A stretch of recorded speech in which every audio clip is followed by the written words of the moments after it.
It gives me great pleasure to introduce Professor Edwards, who has been reading these lectures. There's no reason to think that after a series of 2 brilliant lectures, it won't be a culmination, in the 3rd lecture. And Professor Edwards comes with very, very wonderful credentials.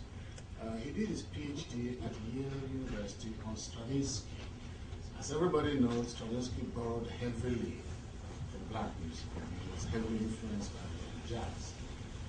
And more natural than that a black scholar actually looked into his music.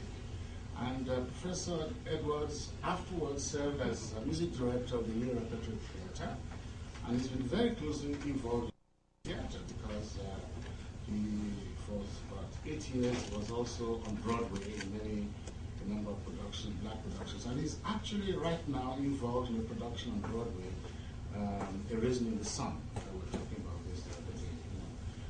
I won't take up your time too much. I think I will now invite Professor Edwards to come over and deliver the last of his 2 lectures. Thank you. Thank you, Professor. Well said. Thank you. Thank you all for coming. I want to quickly review, because we have some people here today for the first time, what we've been doing over the last 3 days, and I've really enjoyed my time very much. It's been stimulating for me, and I hope it's been as stimulating for all of you. But over the last 2 days, we've been really looking at the question of what is the nature of black music? Is there such a thing? And we went back to the beginning to ask a question. When we ask a question like, is there black music, what is it that we're trying to understand? What is it that we're trying to describe? And what are we trying to lay claim to? And there's some important reasons for it, and I think all of us, at least in the first day, tacitly believed that there was something called black music. But when we tried to describe what it is, our list became very, very short. Some of us, if you will recall, said that black music involves call and response. Some of us said that it was very rhythmic or that it had improvisation. Some of it said that it meant clapping on 2 and 4. And our list of black musical examples was rather small, and therein lies a part of our challenge. We all tacitly have some idea that there is something called black music, but we are all hard put to describe what it is. And then others of us who are students of the music felt very, very reticent to take on any kind of essentialist position about what black music is. That is, it must have improvisation, or it must swing, or it must be jazz or pop music. And so for all of those reasons, we had a conundrum, a quandary, trying to describe what is this thing called black music that we all tacitly think is and exists. What does it contain? What's not within this world of black music? And are all black musics the same? Is it just the music within African American culture? Is it the entire black diaspora? Is it all of the African musics and the diaspora? Is it African musics that have influenced people like Stravinsky and Milo? Just what is it that we're trying to describe? Is it only the popular musics that we hear on the radio? Since our world of black music seems to be increasingly small given popular media. And what's the relationship of these various kinds of black musics that we're wrestling with in terms of the media and the marketplace? So we all went away with a big headache on the first day, because I think we all thought we already knew what black music was, but then I don't think any of us were comfortable with the bottom lines that we left with. And me being the great teacher that I am, I was not going to give you the answer on the first day. So all of you came back then for the second day. And in the second day, what we did is we laid out, we called it Better Get It in Your Soul. We used the Mingus tune as a kind of metaphor for the idea, let's look at black music itself. Let's see what it says. What does it tell us? And how do we interpret the signs and symbols within some of the musics that we would all agree, I think tacitly, are black musics, like the spirituals and the field hollers and the moans, those musics that came out of the African American experience. And we began to delimit the black world. That is, for the purposes of these lectures, I said that black music specifically means, for the purpose of this presentation, black American music. So African American music, not all of the black musics of the world. I hope that's not my phone. Don't make me the guilty one. It might be P. Diddy. I have to answer it. Just kidding. it wasn't P. Diddy, so I can go back. Okay, so I can go back to my lecture. Seriously, though, we decided yesterday we'd look at some of the musics that we would all agree fit within the rubric of black music. But then we tried to decide, is this definition big enough? Does the spirituals and the blues, is that world big enough for us to describe black music of the 18th and 19th century? And then we talked inherently about the problems of trying to discern what that music really was like, given the fact that we only know about these musics by descriptions of missionaries and traders or slaveholders themselves. Very few people in those days wrote music, so there are very few transcriptions of African American musical practice in the 18th and 19th century. And we also know that given these musics that don't necessarily lie neatly within a diatonic scale, they are not easily notated. So given the limits of notation, given the limits of the people who were doing the notation, and given the intense disinterest of people in studying African American culture in slavery, we know that even when we try to project back, we know very little about African American folk music. So we have to conjecture. And how have we done that over the years? We've done it by listening to folk recordings from isolated African American communities like those in the Georgia Sea Islands and in the Gullah Islands. We've listened to Geechee folk music, and we projected that might be a reference back to the way in which people practiced music generations ago. We've also listened to many of the prison slave songs, the work songs. Why? Because in the South we know that many of our African brothers have been in prisons for many generations, and they sing and maintain musical traditions that, because of the insulation imposed by being within the prison walls, literally we project back that many of these work songs probably go back for generations and for generations and for generations. So once again, our political and social history has also framed the way in which we can and cannot encounter these musics. This is all a part of what we try to look at to say what our problem is. Our problem is one, we don't really know the full story of the prehistory of African American music as it was being formed. We do know the intense political debates that raged about African American culture, that in fact the Middle Passage destroyed all that of African identity and culture, that African Americans in a sense simply tried to imitate the Europeans. That's how African American music was formed. And we all see the logical problem with extrapolating black musical culture as being simply a hollow imitation of European culture, or a poor imitation of it. So we know what our difficulties are, and then we put it on the interesting matrix of not only cultural practice in reality, but we put it on the matrix of the marketplace. And that's where it really got interesting, because when we looked at the 19th century, we said, if we talk about popular culture in the 19th century as we know it, there are a couple of things we know. One, that this important tradition of minstrelsy is the way in which many Americans encountered African American culture, albeit in caricature, but they encountered it by white folks imitating black folks. And we also know that this was not, in a sense, an innocuous entertainment, that within that entertainment of minstrelsy, we not only had black slave songs being practiced, but being caricatured, and we also had the idea that these songs were made themselves to not be true representations, but to be what? A kind of stylized, and in many ways a kind of parody of practice. So we had the bucking songs and the coon songs and all blacks like to eat watermelons. All of the stereotypes that we now think are a part of our dark past are getting concretized in one of the first popular marketplace productions of African American music through minstrelsy. So from the very beginning of American popular entertainments, we see, I think, a certain manipulation and exploitation of black identity through minstrelsy. So whatever it is we know that this was part of it. And who were the blacks? How were they portrayed? Well, they were portrayed as clowns and buffoons and people who were completely ignorant of any possibility of doing anything positive. Everything was, in a sense, a shadowy imitation, a very funny imitation of what anything real could possibly be.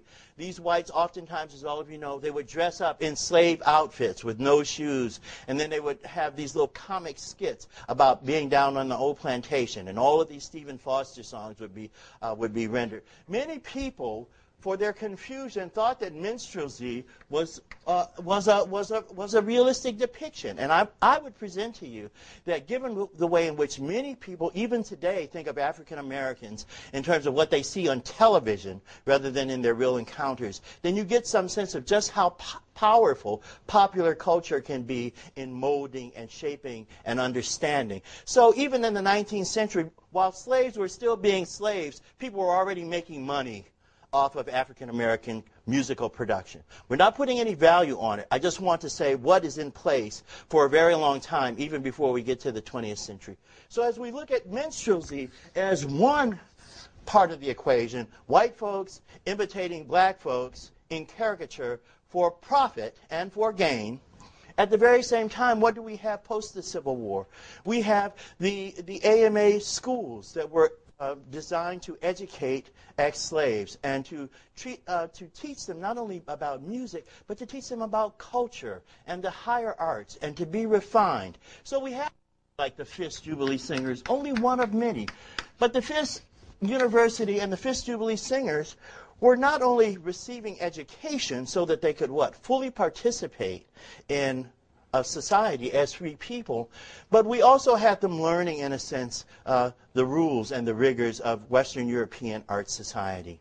And what was the tacit effort on the part of the Jubilee Singers when they began to go on tour? Well, the first effort was to raise money for the school, because the AMA had little money. These that came down to teach these ex-slaves had little resources. So even the Fisk Jubilee Singers, from the very beginning, had as a part of their goal, when they were touring, what? Cash. Cash to build. And so economics is never very, very far from the equation. And when they went on tour, what did they sing? Did they sing the spirituals at first? No. They sang light operettas and arias. Why? So that they could prove that they were educatable Negroes. And that Negroes could, in fact, not only learn, but that they could achieve. And they could be great examples of possibility. So in a sense, just as minstrelsy, whether it intended to or not, it certainly gave us a valuation of black people and black culture.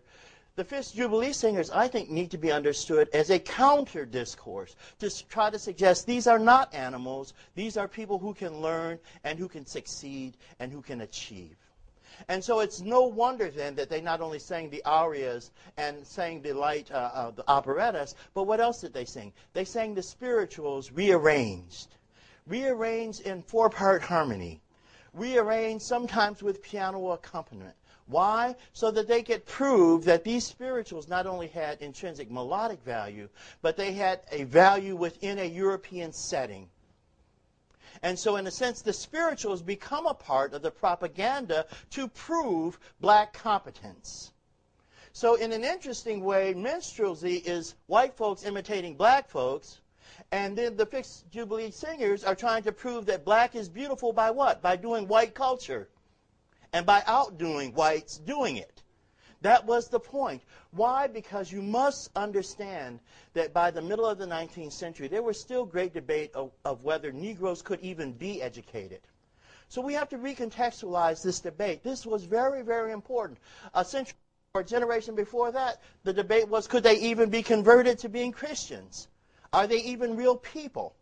That's why this issue of race and identity and possibility is a rather complicated tapestry of languages and ideas of notion. It's not just one thing. I think it's wrong to think of our racial frameworks as being just simply a biological one or an ethnic one, but it is actually a very complex band of ideas that then wraps around itself design and intent. And what was the intent on the part of many in the 19th century with regard to race? Keeping blacks in their place and keeping them within the slave system. But it would be silly and I think too simple to suggest that that was the only way in which race functioned, because we're going to discover that even the abolitionists and the anti-slavery movement in some ways still took and bit into the idea of the same racial frameworks. And so part of the reason why we're looking at this is we're going to see that what side, no matter what side you are of the racial divide, in many ways, once you begin with accepting certain absolutes about race, it's going to lead you down a particular framework. And so in a sense, that's where we left you kind of hanging yesterday with the idea that you might come back to see how this all falls out. This Fisk Jubilee singer's expression obviously was not just simply the slaves acting or the ex-slaves acting on their own. They had the assistance of George White and other white teachers who themselves were trained literate musicians. But by the end of the 19th century, we're going to have very, very accomplished African Americans who themselves are products of these AMA schools. And what are they doing? Because under segregation, they can only teach at the black schools. They're arranging more spirituals. So then we have blacks arranging spirituals in the European tradition because they are well qualified to do so. They've been trained, and not only trained, they've been encouraged by great composers like Dvorak to find a way to represent the Negro melodies in a way that could be of value and could be understood within a larger world framework. So Dvorak is saying, you all need to take those spirituals because this is the music of the soul. It is a noble music. Arrange it and give it to the world. And people like Harry T. Burleigh and Det and John Wesley Work, that was a part of their mission. So segregation forced, in a sense, these composers to work within this environment. These composers then, in a sense, lifted up what they were being encouraged to lift up, not simply by black minds, but especially by white minds. And that, in a sense, is a part of the lay of the land at the turn of the century. But not only that, we saw that by the time we were recording this music, that the parody, the caricature, the manipulations of these traditions is going to be transferred from sheet music. And all of you know in those minstrel sheet musics, the woodcuts on the front of them oftentimes caricatured black people. The same images of blackface that we saw in the live shows then become the front covers of the sheet music. So you can tell a kind of coon song by the visual image that is being married to the sound image within the sheet music. But by the time of recording, that is by the late 1890s, 80s, and 90s, we're going to see literally the transfer of many of these traditions into recorded fixed medium, that is recorded music, and then ultimately into film. So we're going to see that once again that these powerful popular images are in a sense kind of forwarded through these new mass production means.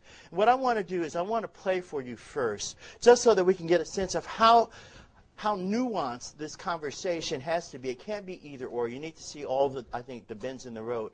I first of all want to play for you a very scratchy recording of one of the early quartets, the Negro quartets, so that you can hear a sense of this translation from the folk music to these early supposed folk recordings that were very, very much modeled after the quartet singing of the Jubilee singers. First of all, I'm going to play for you, if I can, the Dinwiddie Colored Quartet, 1902. And they're going to be singing Down on the Old Campground. Try not to say amen, but...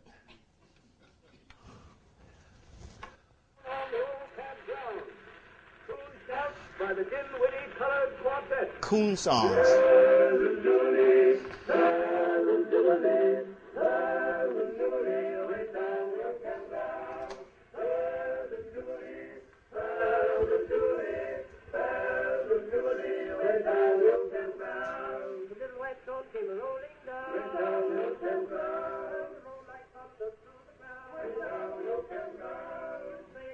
So call and response now becomes a stylized part of the language of the recordings.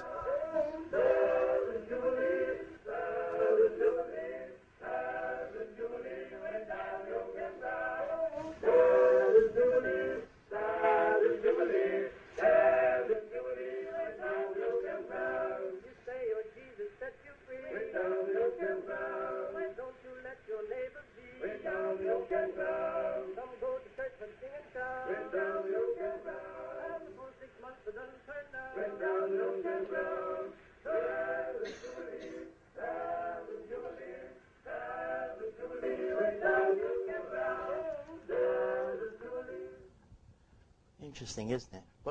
How do you, just what do you think as you listen to this music? Sounds like, for some of us, it sounds like barbershop quartet music, the very close harmony of quartet singing. Did any of you have any other responses, though? What were you thinking as you heard this? Or maybe some of you know these recordings. Any thoughts at all? Just about the sound of it. Or were you surprised by it? Yes, yes. The way the music moved and the tenor of their voices that suggests to me that they were marketing the idea of being happy Negroes. Yeah, it's interesting. Ebullience is probably, it was a very elegant word, but certainly this kind of very nice upbeat kind of tempo with the syncopation is giving you a kind of giving you a kind of affirming song. This is not one of those dark arrangements, and not many of these recordings are going to have the kind of long drawn out kind of melodies, in part due to the length of these recorded cylinders. So you have to, in a sense, get very accustomed to creating arrangements that can be recorded in these early acoustical recordings in the time. But I think you're absolutely right. You can almost hear the beat here, much like you could yesterday in some of our pieces, and you hear the light syncopation.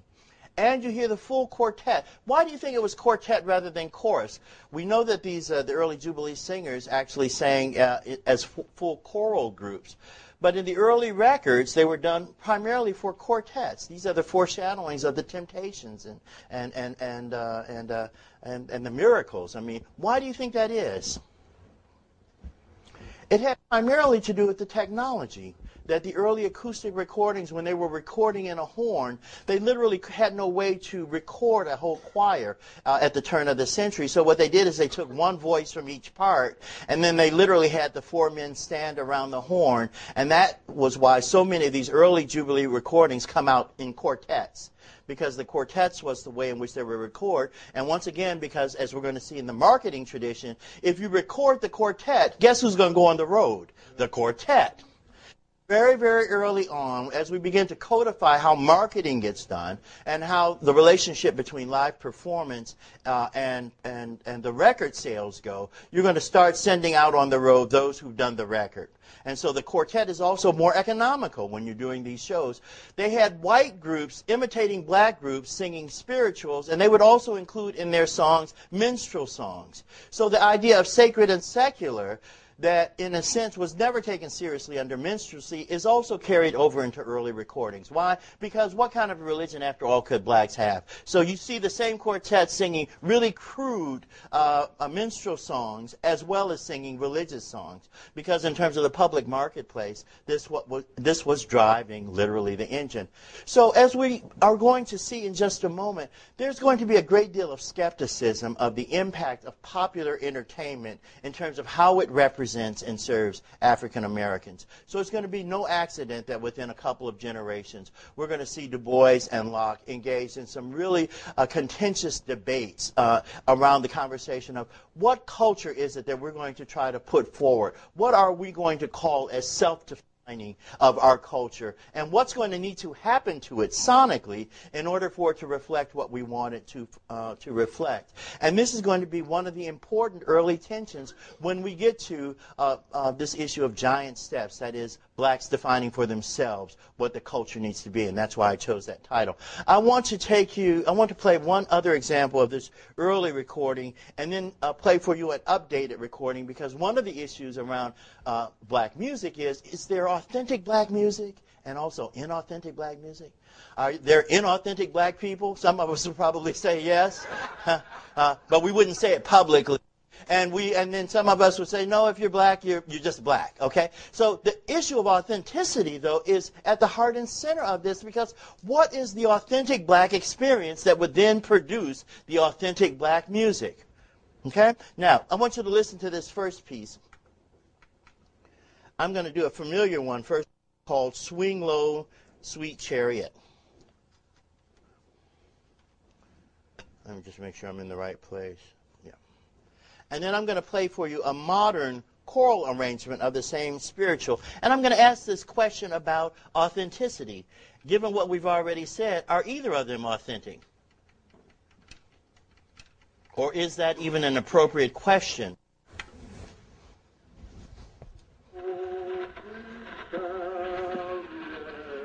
1903, so.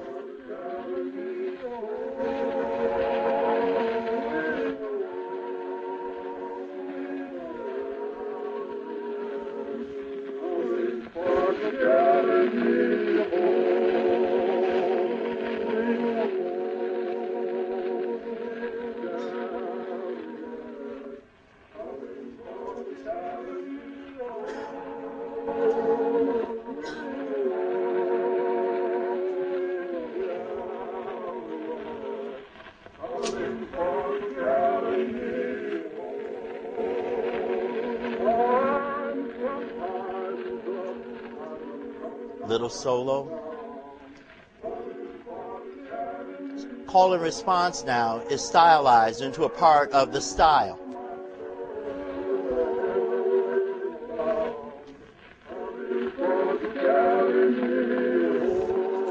Now, what's interesting about this is that when we talked about the folk music and we talked about many of those folk music practices, we said, well, it seems in the folk music practice there's a lot of bending of the tones and there's a lot of ambiguity around pitch and sliding back and forth. What I find fascinating is that even in these early recordings, one of the things that's kept is these really subtle uses of bending the tones, having the bass slide down. It's four-part harmony, but part of what's being suggested to you is that this is different from barbershop quartet. Why? Because you have the kind of black sliding of the bass. The kinds of practices that we associated with folk music now become a part of these stylized arrangements very, very early on. So before we get to the 1920s, people have already decided what is a part of this black musical world that you want to mass produce and say, if you didn't know it, this is black. These are black folks. This is the difference between a black quartet and a white quartet. Now, I want you to listen to an arrangement, a different kind of arrangement. By the way, is this authentic, or how do you hear this from your 2004 ears? Do any of you find this to be really moving and compelling and emotionally just, you just want a handkerchief? Or are others of you kind of questioning the validity of this expression? Or do you hear it in some ways as well, you tell me. How are you hearing it? Anybody? Are you hearing it? Am I in the wrong place? Let me see. Okay. It's coming out the black church. Okay. I can say, yeah, this is authentic. But given, I don't know, all the circumstances which recording, so in that way, that differential, can't say that this is authentic. It's an approximation. Okay. Interesting. It's an approximation. And you're saying that because obviously if they take it into a studio, they take it out of the performance context in terms of the religious meaning, right? Which was a part of the debate of Zora, right? Zora said, when you take the spirituals off the stage, out of church and put them on stage, you have done something to the experience, and that experience is not where they have their reality and their meaning. That becomes a part of the debate in terms of the authenticity of the expression. So you've helped me greatly. Listen to this version of Swing Low, and let's just talk about it in terms of also the same question. Yes, sir. Can we assume, or is that an assumption that church folks singing that? No. That's an assumption. No, that's right. That's right. Could have been some brothers that got off the street. And they might not have even been brothers. Right. No, well, No. Yeah, well, I want to turn it down just for a second. You're absolutely right in this particular case, but I think your point is that you associate this, that is, from your context, you're associating this with kind of a church music experience, and obviously you were raising the question of whether it's still the same in a recording studio. And I think that's a part of, that needs to be a part of our debate. When Langston is reading a sermon, or if Paul Laurence Dunbar is reciting in the context, out of the context of religious worship, does that somehow or other change its meaning for us in any significant way? Or perhaps a better question is, what changes? What changes when you put jazz on the concert stage as opposed to the club? And those are the kinds of questions that we're going to assert. But what I want you to do is listen to this second example of a spiritual, because I want to play the important turn-of-the-century forms and ask this question about what are the forms that people tried to bring forth into the 20th century, and what was the nature of debate? What was the work that Du Bois struggled with, or Locke struggled with, or William Grant Still struggled with in terms of identity? And I do think it has a sonic reality that we can struggle with even today. And that's the point of our presentation.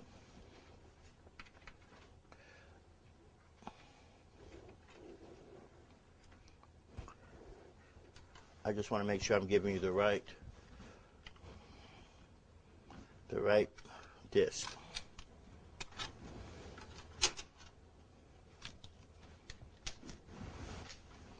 I think it's 14. Bear with me.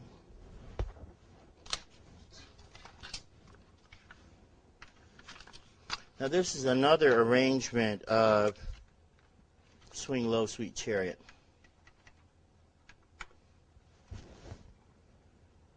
I want you to listen really carefully.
There'll be a short offering taken up right now.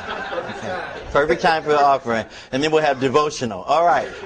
Which will last 4 hours. Okay. What did you hear in this? How would you describe this? And given what we talked about in terms of spirituals. Yes, in the back. Yeah, I sang that song at my mother's wake not too long ago, but as a member of SNCC in the 60s, all Christian and religious songs like that were considered to be just part of the tools to avoid seeking black power, a submissive kind of ritual that people who didn't want to be dealing with the facts of political reality used to escape their duty.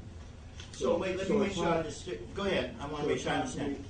It's hard for me to hear it with my young ears as being powerful, and I find them both powerfully moving. Even the orchestrated modern one, I find it to be very powerful. And the only thing appropriate that I wanted to sing to my mother going away. But in the 60s, in fact, all popular music, even that was considered minstrelsy by the group, the intellectuals in the SNCC that I was around. All that was just like... Yeah. So I understand your point. So you said two important things that I think we can... One, you said that both arrangements you felt had kind of an emotive power for you. But you also said that in your own political involvement in the 60s, this music represented what? A kind of passivity, a kind of... ability to accept status quo and look to a future heaven or whatever. I understand. And when we get to the struggles around this music and its meaning, that will be very helpful. Yes? For someone with young ears, and I'm a musician myself, I sing a song, and to me, the second one definitely had more emotional power. I think because the dissonances and the different voice parts and the ability to have the concerto between the soloist and the choir, and also the different rhythmic plays, that I think tugged on my emotions a little more. Well, that's interesting because then what I'm hearing from the both of you is that depending upon your ears and your orientation or your experience, that will help you to, in a sense, that is the lens through which you determine kind of its power, emotional power, impact, your taste or distaste for it. So in a sense, this spiritual, let me ask a question then. So this spiritual then is not about Swing Low Sweet Chariot in the sense that it's not one way of being expressed. It can have many different ways, means of expression. Would you all agree with that? So it could be arranged in many different styles and still be a part of the African American experience for all of you all. That's what you're saying. That's what some of you, I think, are suggesting. At least there could be different expressions of it. Good. Okay. Yes. I was going to ask, if you take a hymn like Amazing Grace, which by associative dimensions is known as a black hymn, it has this kind of healing emotional power that folks, you can hear a bad rendition of it, but by association you reflect back to the rendition that you know of, and so even a bad rendition will be meaningful to you, but that's devoid of the history of the song. Right, I do understand. And so if I'm understanding what all of you are saying, and this is very, very useful, when we talk about this body of music called the spirituals, then we're not simply talking about either the text or the tune simply, but rather many different possible expressions of it that we would associate in this spiritual tradition. Yes? And that last group that you found so moving and compelling was Philip Brunel's group in Minnesota, the Philip Brunel Chamber Singers, a 99% white group that always every year does a spirituals concert. And they do wonderful new arrangements of spirituals. But it just goes to show you the way in which the meanings and even the ownership, at least the performance ownership, continues to evolve over time, yet many of us still keep it associated within a black music tradition. Well, if you think this gets complicated in terms of just talking about the spirituals, and I think it is, because I think many people would say these stilted, arranged versions are not like the way in which many of us know from singing church music at home, where we really are waiting for Aunt Susie to clap and waiting for somebody to pull out the tambourine. For some of us, we would associate this as being kind of Europeanized and thus inauthentic African-American experience. And I think that's going to be one of the tensions that I want to just keep in abeyance, at least till I get to the end of today. If we talk about what expressions come into the century, there are at least two others that we want to put on the table. One, I want to suggest, is the music called Ragtime, which many of you are familiar with. But I just want to show you, by playing two different versions of a ragtime, I want to get your sense of, does one vary in terms of its black value, simply because of the nature of the arrangement. Let's just do a quick review. You all know that ragtime was the music of the late 1880s, 1890s. People like Tom Turpin and Scott Joplin wrote these pieces. These pieces were completely notated and composed. They were designed to be performed as written. In fact, Scott Joplin was so worried that some of you brothers and sisters would improvise on them that he wrote a book called The Art of Ragtime Playing to say, don't improvise. It's a very thick book. The book was, and the key formations of many of these tunes were designed specifically so you really needed to be a great player to play ragtime. If you've ever played it, it is a very difficult music, and it is a difficult music in the Western European tradition of being technically facile. I want to play for you, first of all, a version that you all know because it's so familiar, of Maple Leaf Rag. And we're going to talk about the ways in which it is representative of at least two major cultural traditions, both African and African American. And then we're going to see if there's any difference in the second version. So I want you to listen very carefully.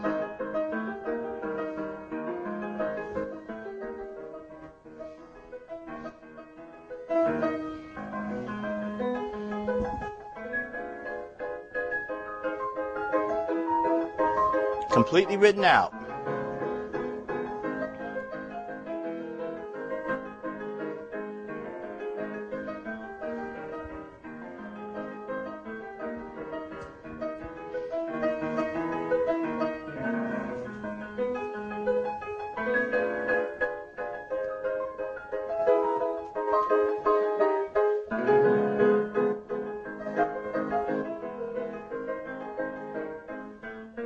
A B section, so contrasting sections. Not cyclical in the way the blues is cyclical, but a larger musical form.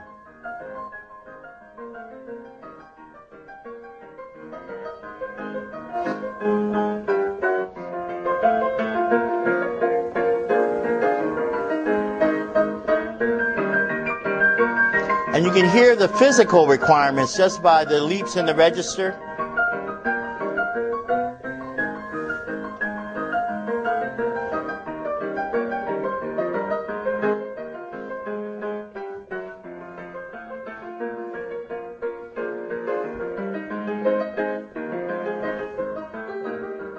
Got that sound in your ear?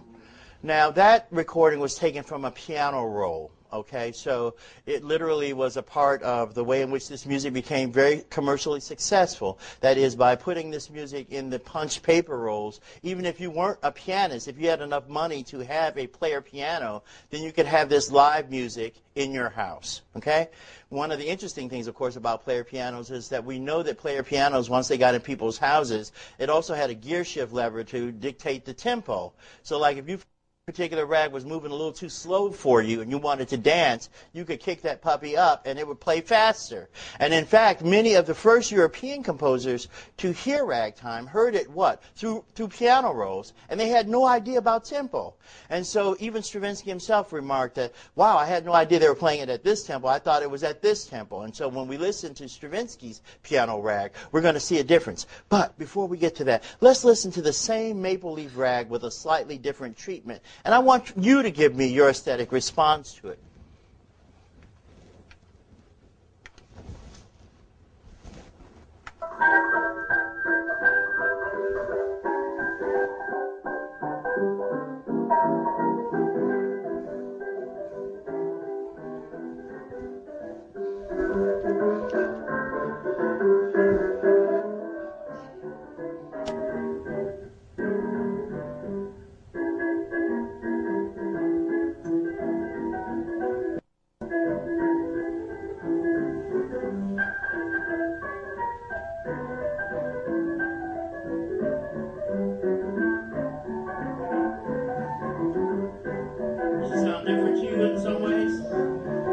Yes, okay, good.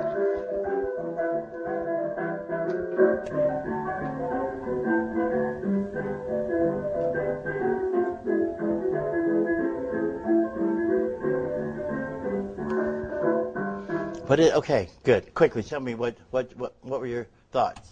What sounded different? Yes, sir. It's syncopated a little stronger in the left hand. It's swung a little more. It's almost as if there's a almost half-second delay on letting it keep going. It's almost held back a little. Yeah, what seems different is obviously the rhythmic treatment seems subtly different. It's a different tempo, but even in addition to the tempo, it seems like it has a kind of more of a swing element to it, even though we haven't defined it yet. I do think I know what you mean. Good. What else about it? Anything else? Did the treatment seem more formal, less formal? Yes, sir. Jelly Roll didn't read the book. Well, Jelly Roll, okay, so go ahead. So meaning? So he improvised, the tune becomes the standard, and so he improvises on the standard. So he improvises on the parts that he wanted to maintain and then discards the rest and replaces it with something else. Is it under ragtime because he's not obeying the manuscript or the intention of the composer? I'm asking, it's a question. I'm sorry? Yes, it's ragtime. Yeah. Why? Because... Well, he seems to be reasonably true to the form. We have this, but I'm pretty familiar with that. He seems pretty true to the form of the structure of the tune, but he breathes new life into it. By the rhythmic treatment. Improvisation. By the improvisation. It's got that thing. It's got that thing? It's got that thing. Sorry, let me write that down. Because when it comes to, defining black identity, I guess one of the things is it's got to have that thing. Okay. Which I think is going to be a part of what we're trying to move to. But seriously, you can obviously see both a connection and you can also see the disjuncture between this music. And interestingly enough, you can also see Joplin's struggle because his concern and his unhappiness was exactly what we just heard and enjoyed so much, which was what? That people would improvise upon which he, as a composer, had been working so carefully to fix in time. So what I'm trying to suggest to you is that even by the turn of the century, we have, even within African American culture, a struggle itself with control over the expression. And that when you enter into a musical activity in which a composer has set out a rather specific guideline and you deviate from it, for some composers that will be problematic. Does that make sense for you? Because the idea of the composer, the role of the composer in the very music making, even if they're using African American rhythms or other stylistic pieces, it's still a different relationship. And this becomes a part of the challenge at the turn of the century when people like Joplin were trying to bring African American popular music forms into a larger European kind of formal piano setting with multiple sections and not a 12-bar cycle. And so in a sense, already you begin to see exactly what is the struggle for both composers and those that are interested in expressing this African American identity in new ways. Well, if we hold that to be true, let's complicate it one more point, because I want to play for you a piece of one of my heroes who had that thing. His name was Igor Stravinsky. And Stravinsky wrote a piano rag because he was very impressed with the cylinders that he heard and also with the piano rolls. And so he wrote a piece called The Piano Rag. And if I can find it, I want to play just a little bit of it, because you'll get a chance to see what Stravinsky was captivated about in terms of African American popular music as he understood it at great distance. I think he must have been in Paris when he encountered this music. So, actually, let me make sure I'm giving you the right cut.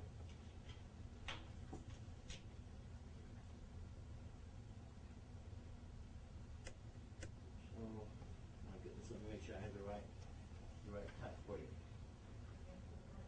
This I might have to actually find because it's not banded.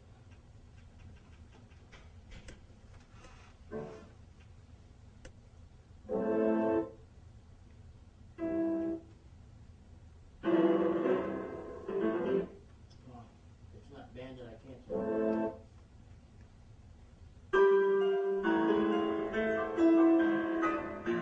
This is Stravinsky's Piano Rag.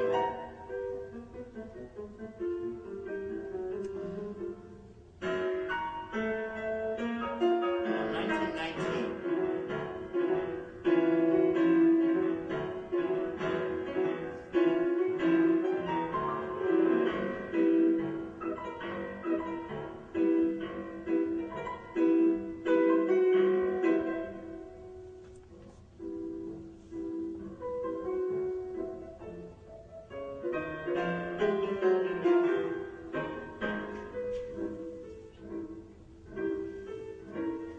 This is Europe looking at African American through its eyes.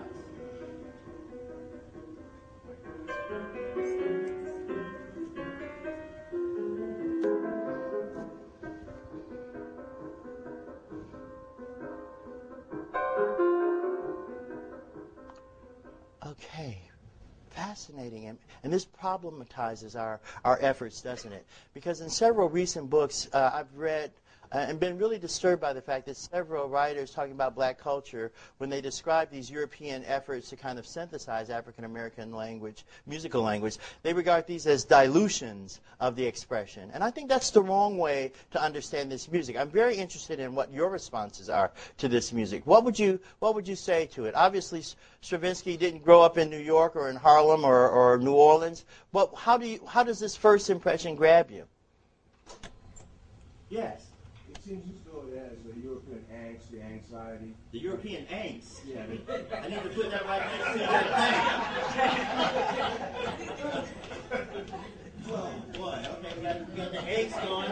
We got the thing going. Okay, good. Go ahead. Just in the sense that, when you are a slave or a descendant of a slave or whatever, you have more problems to think about other than your ego. You have basically survival and many other things, making your path pretty clear to what to get to where you want to get to. And then when you have certain cultures that maybe not necessarily fully decadent, but somewhat flowered, and now in the process of reanalyzing, is it all worth it? They get into angst thing. Okay, so you heard angst in there. And a little bit of discord to show that there are things wrong in nature that he's not quite happy with, the points of stress in his being. Yeah. So. Interesting. Okay, good. I want to get some other descriptions. We have several examples that we have to listen to in order to understand Du Bois and Locke. Yes, go ahead. I think it's important to also take into consideration that Stravinsky's writing after World War I, and that's that part of that big movement in Europe after World War I that's responding emotionally to the effects of war. I think that's just a valid experience. Yeah, okay, good. That's a very, very important point that this music is. This is him writing after World War I. Certainly. Go ahead. And Jim, Europe had been over there because the Hellfighters exposing Europeans to, quote, black aesthetic. That's right. James Reese Europe's Black Infantry Band has now been in Europe throughout the entire First World War. But interestingly enough, you're absolutely right in all of your descriptions. But part of what's going on in Europe during this first quarter of the century is what? It's the struggle around dissonance. and expression. And the idea is, what can be the new resources for expression in modern music? And Sternberg is going to resolve it in one way. The French and Stravinsky are going to look where? They're going to look to Africa, and they're going to look to African America for new inputs. And the input and the fascination was with rhythm and with percussion. And so there's no to not understand how important this was into their reframing, their search for a new expression. So this, of course, is not ragtime in the black musical sense that we're talking about it, but it's a way to see what the projections are so that when we look at the tension of what Locke and others are going to be struggling with, this music was already in the world as a way of kind of reflecting African American culture. So when we talk about what is going to be the art music, what is going to be the expression of blacks who want to self-define that expression, you get a chance to see the tremendous tension. By 1919, Jelly Roll and these ragtime orchestras have taken ragtime and ragtime playing to a whole new level. Louis Armstrong is playing by then. King Oliver is playing. Jazz is taking over. Ragtime is essentially dead by the time Stravinsky writes it, and jazz has taken over. Yes, ma'am. The second cut that you did, Yes. It's impossible for me to hear that one and not see Charlie Chaplin. Huh. Walking. I don't know how many times I've seen that as a background. The kind of... Black films. Ah. And I wonder, as the people are playing these things in film theaters, how that's changing as well. Well, to be sure, theater and film, especially film and film music, is going to reflect some of these changes. I'm not really an expert on film music, but we do know that the popular musics of the time, ragtime, for example, other light popular musics, were certainly used and improvised upon, by the way, to accompany the early silent films. But what I want to try to suggest to you is that even as people were trying to decide what was going to be the nature of black musical identity in the 19-teens and 20s, that idea of the music itself was already radically changing. And so I want to put two last things up here so that we can try to see what this all leads us. If we look at one of the most important musical expressions to the 20th century from America, I would suggest to all of you that it is jazz. That music, broadly framed, black, whatever you want to call it, jazz is one of the important musical expressions of the 20th century to the entire Western world. However, I'm going to suggest to you also that the music that we now call jazz and that we associate with these early jazz players was very, very much a problem for those who were looking for the new artistic expression of the Negro. And so when we talk about the Harlem Renaissance and when we talk about Du Bois and Locke and others, although we certainly don't want to oversimplify their camps, we do want to suggest that, in a sense, the question about music in terms of what would be the music of the new Negro did not include jazz. Jazz existed, had its own valuable popular life of the people, even when Alain Locke and them were looking for what? They were looking to Still and to Burley and to others to see where the great expression would come. This is one of the ironies, it seems to me, of the formulation of black aesthetics. This is not to say that they didn't like jazz. It just said that they had a very specific view and investment in the way in which black music needed to have a new expression. Essentially, what was it for those new Negroes? It was that the folk expression would come to a new fruition, that someone would bring it to a new reality, that the nobility was already in the music, but that it needed to be what? Further realized. That helps us to understand the rearrangements of the spirituals that had already been happening for 40 years, but it also helps us to see the importance of black symphonists. They were looking for black composers, those who would, literally in a sense, show competence in a Western art world way. Yes, sir? Isn't that what Ellington did? They couldn't see that. I think that Ellington, because Ellington was regarded as a popular music entertainer, that they did not see Ellington as being the possible messiah of that music. I think that is one of the great contradictions of the 1920s. And that's why we come back to popular culture. Yes, Professor Lowe. I'm trying to keep quiet. Okay, please. I think we're at the point now where we need to make a distinction between authentic and authenticity. Okay. Authentic is, you use that as a term to describe something. Authenticity authenticity is about power. It's about cultural power. So, for example, when you asked earlier, is this an authentic recording? Well, whose definition of form is it? So authenticity becomes an issue of power within what is essentially cultural warfare. And so that for the folks that we're getting ready to talk about, I think it's useful to make a distinction between authentic and authenticity when you're talking to even someone like Locke. Because as you said, Locke enjoyed jazz. He didn't want to put that in his authenticity game because he figured there were other rules involved. But I'm not quite sure. I want you to help me because I'm not quite sure I understand the way in which you're differentiating between authentic and authenticity.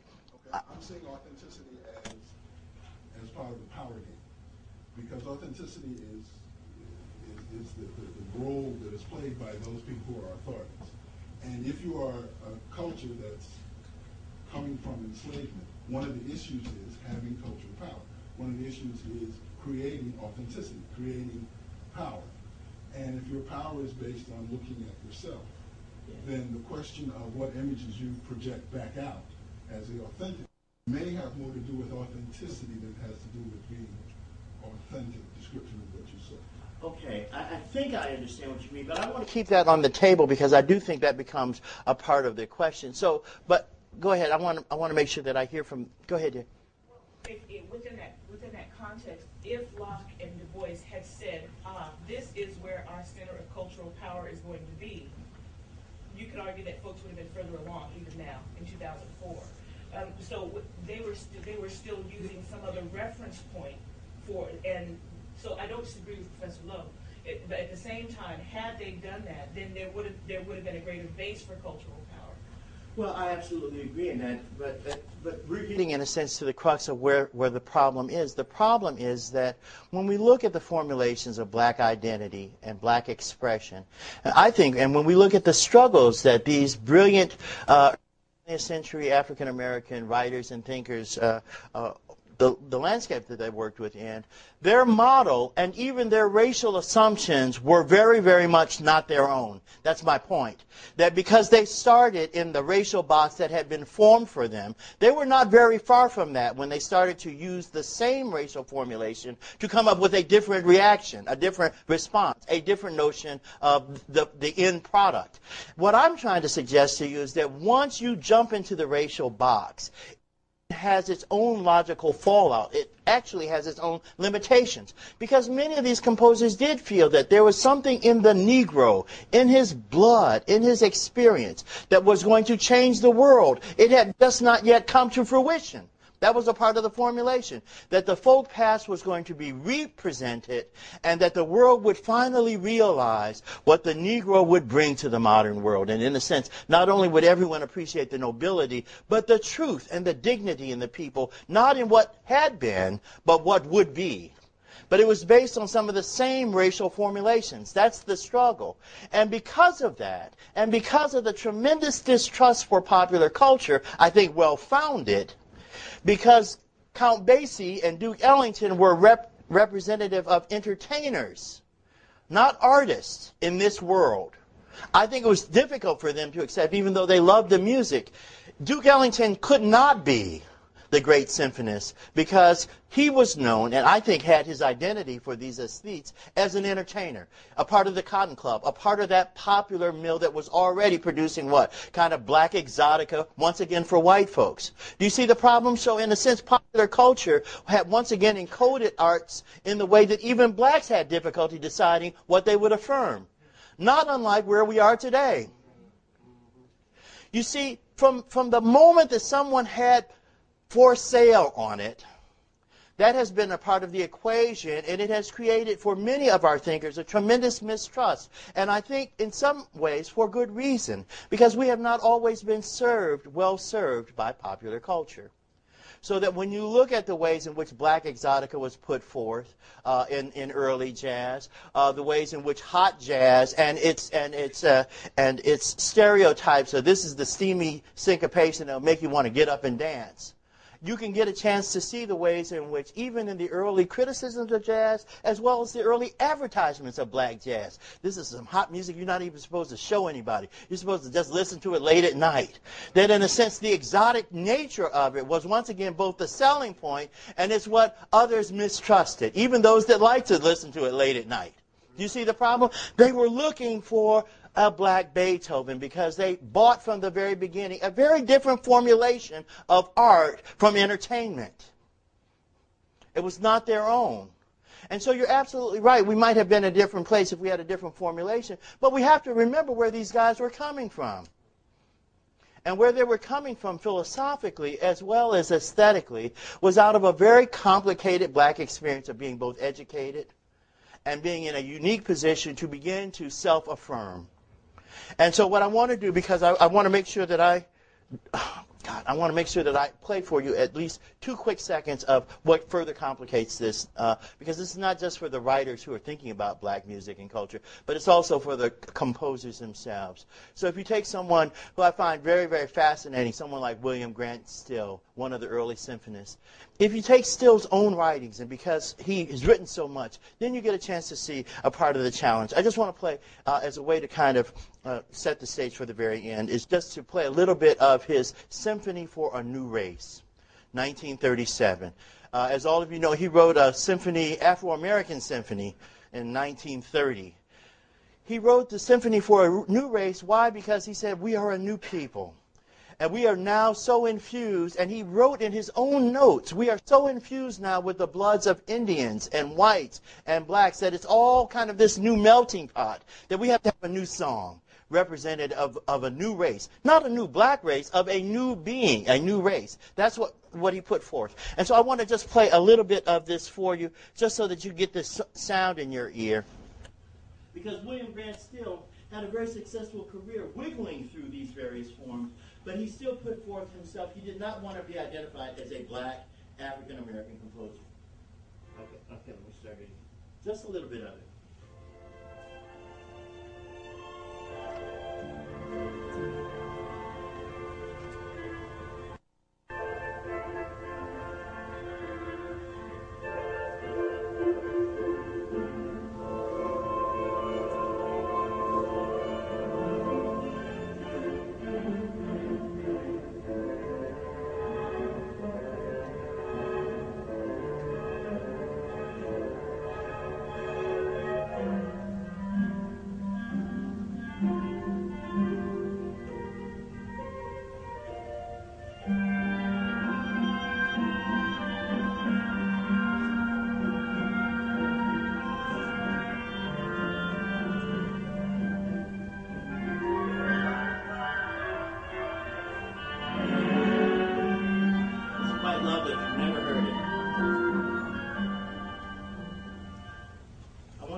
As a part of kind of the final question and formulation, because this was 1937, so really almost 2 decades after the Harlem Renaissance was in full bloom. Certainly he had already abandoned the idea of symphonies requiring Negro folk elements to be a part of the expression that many of the early black symphonists came in.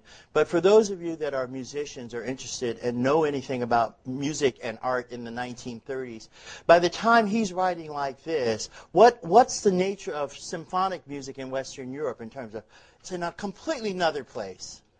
The tonal music has been dissolved for 25 years.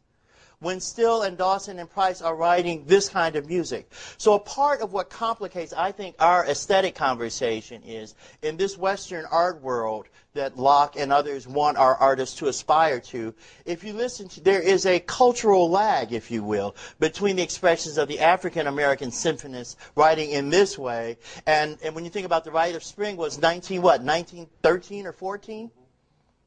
The 5 pieces for orchestra by Webern, this language seems to be a retro language.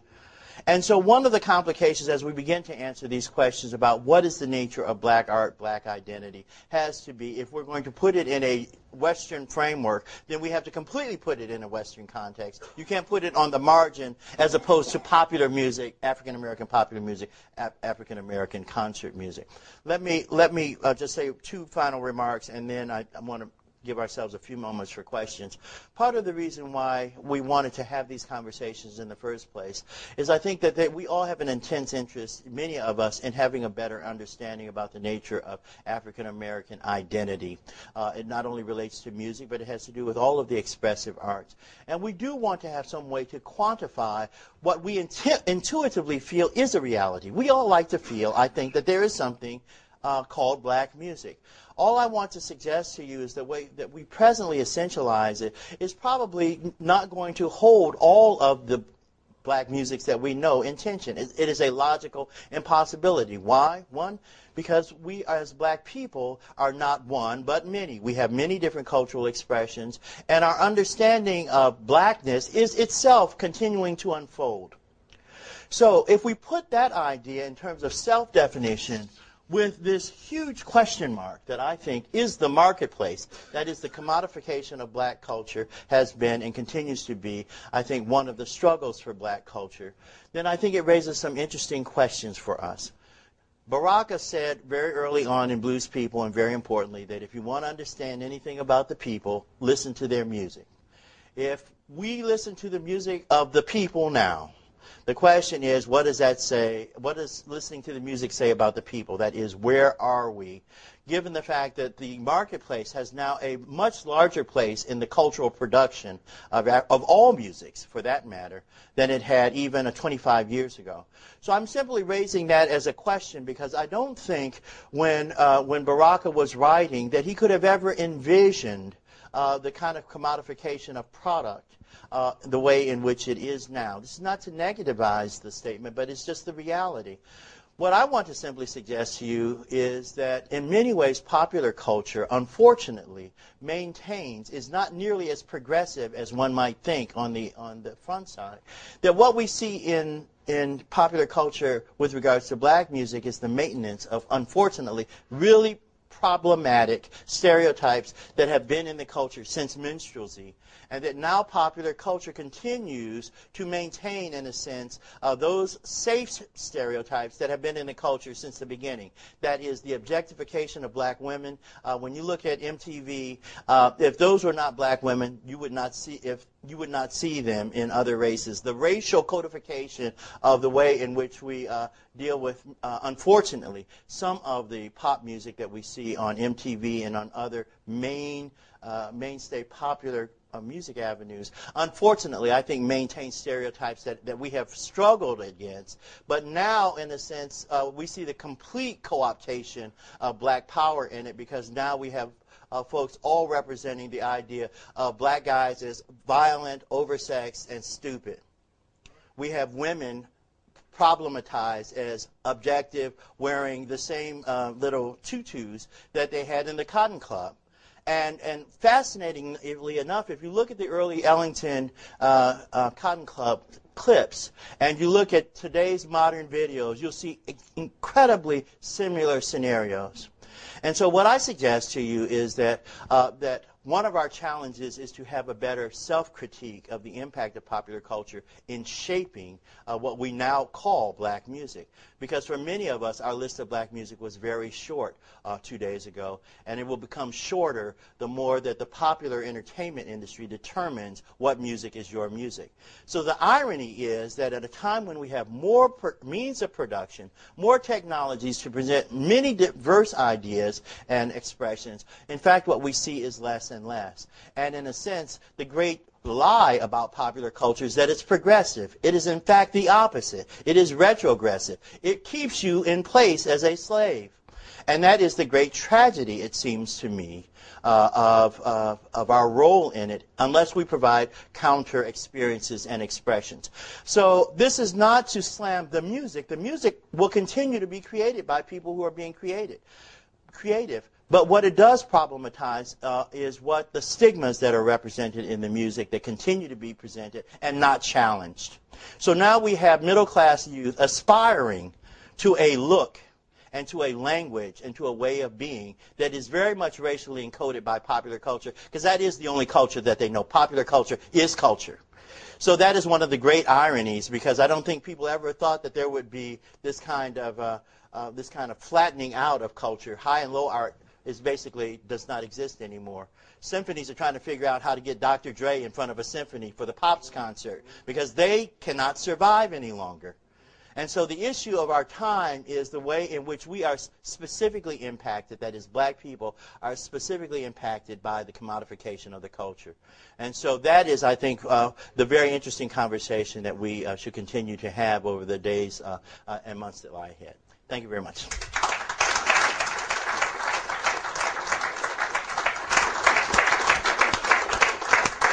Okay. I know I'm getting ready to slam. Yes, sir. So is it giant steps backwards? Well, I think in an interesting way, giant steps, at least for the early aesthetes, was a giant step forward. That is the struggle to be able to try to redefine in a very kind of aggressive and pointed way that it was just the step was itself a giant step. I'm not sure that it was a giant step backwards, at least during the early part of the century. I do think that in terms of the commodification, I think today is a very dangerous. We're in a very dangerous and interesting place, and I think that's why I held Baraka at the center of this, even though everyone will not agree.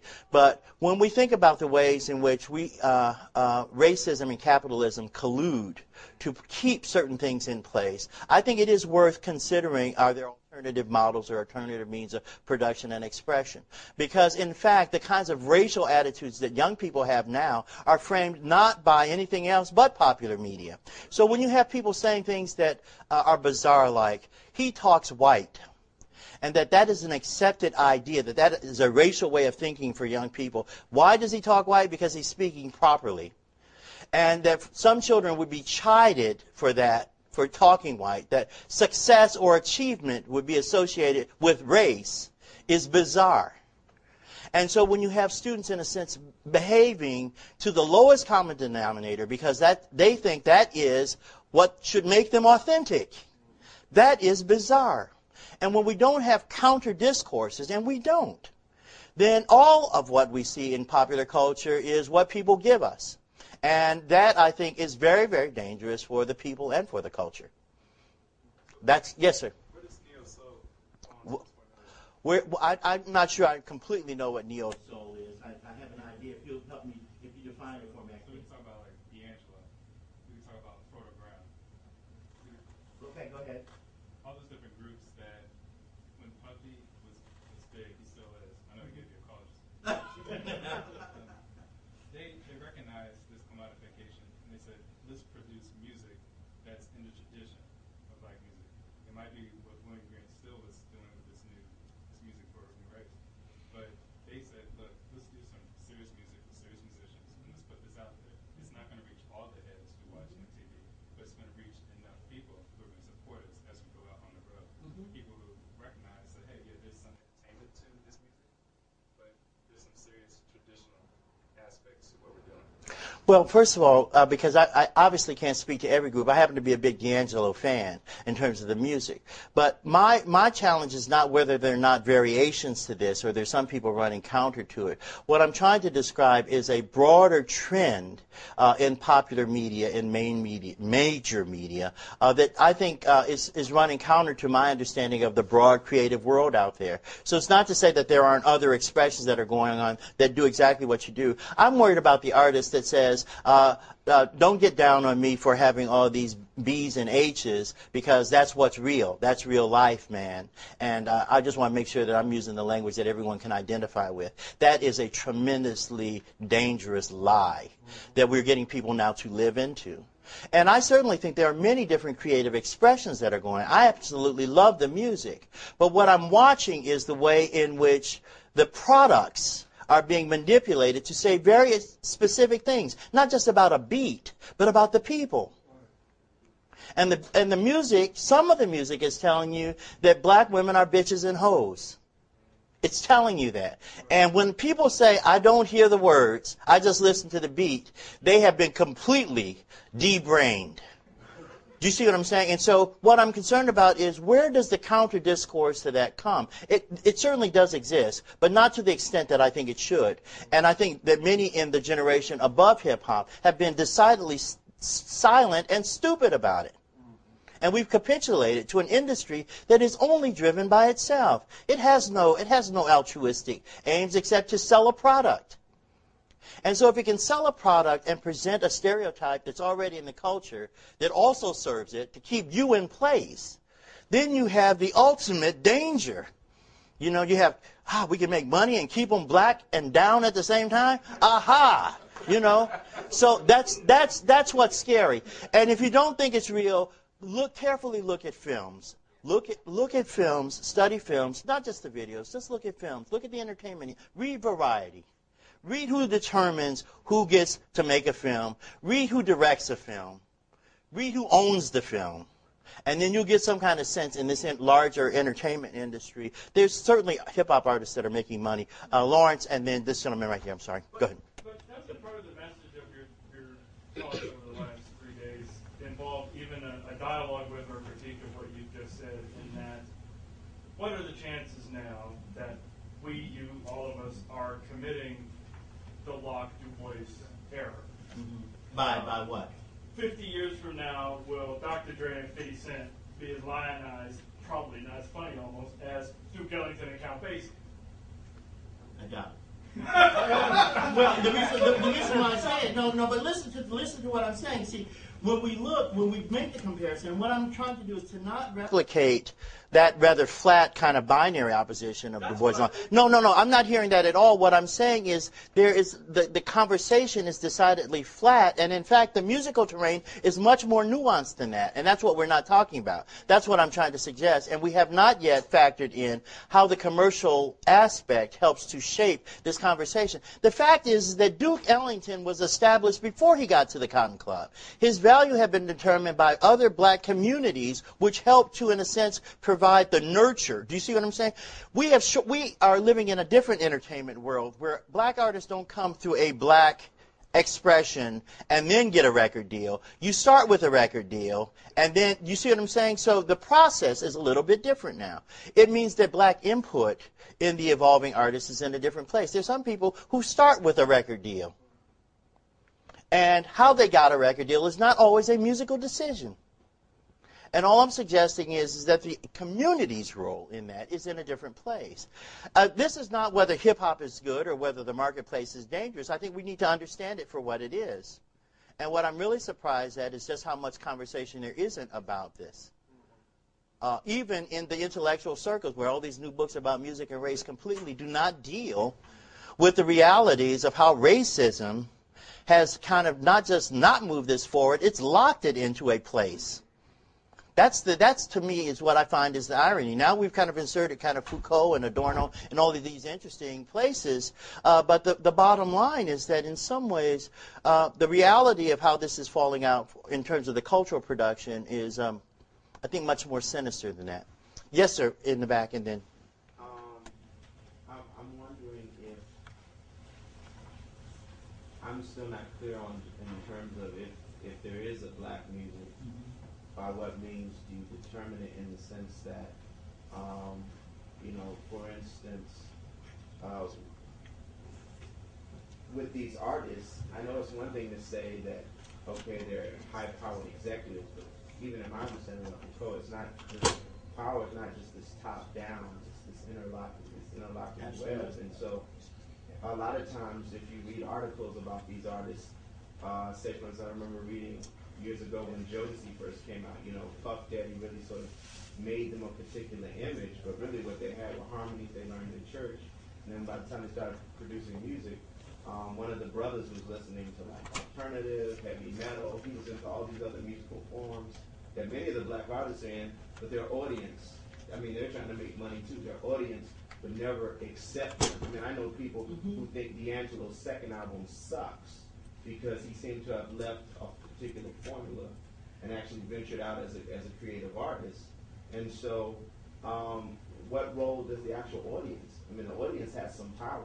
They do go and buy the music, and oftentimes these guys, these men and women want to do I mean, the rappers are collaborating with all, they're all kind of. In which an audience might say, the Apollo might say, gosh, we heard this great Ella Fitzgerald, she's great. Let's hear some more of her. That is not the way in which the present musical world lays. And because of that, the audience just sits in a different place. It still is very powerful and very fluid. But I tell you, the contradiction in the audience is that we have debrained our audiences to want to hear the record.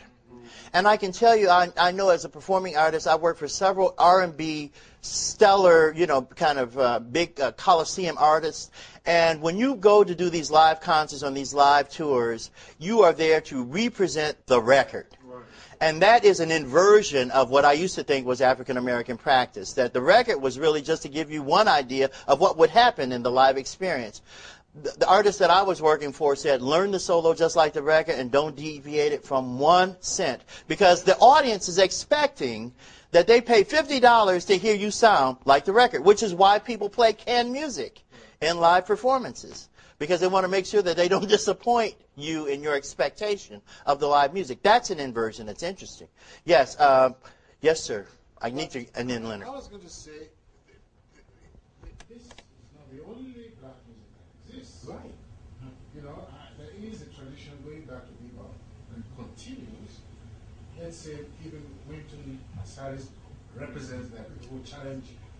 He represents, but I mean, there's this other alternative black music. So my sense of it is that it's not that kind of hopeless situation, gloomy situation like you seem to be presenting it. I mean, if you see what I mean. Yes. Well, I also wanted to ask, you just mentioned Amiri Baraka, when he was still Roy Jones.